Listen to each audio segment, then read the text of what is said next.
கடந்த முறை வாக்களித்தவர்களின் பெயர்கள் தற்போது வாக்காளர் பட்டியலில் இருந்து நீக்கப்பட்டிருப்பதாக புகார் எழுந்துள்ள நிலையில் அது குறித்து ஆய்வு செய்யப்படும் என்று தமிழக தலைமை தேர்தல் அதிகாரி சத்யபிரதா சாஹூ தெரிவித்திருக்கிறார். நம்ம வாக்காளர் பட்டியலில் இருந்தால் மட்டும் நம்ம ஓட் போட முடியும்.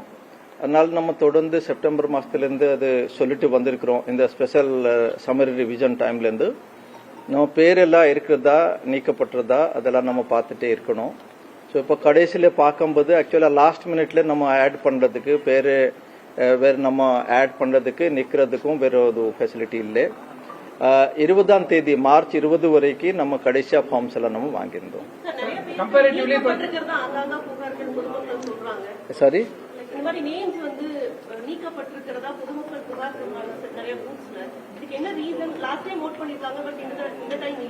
இல்ல, அது நம்ம செக் பண்ணுவோம். அது கொஞ்சம் நம்ம கிட்ட எல்லாம் கம்ப்ளைண்ட்ஸ் எல்லாம் கொடுத்தா அது இண்டிவிஜுவல் பேசிஸ்ல கூட நாங்க செக் பண்ணிட்டு அதுக்கு எதுக்கு நடக்குது நம்ம பார்ப்போம்.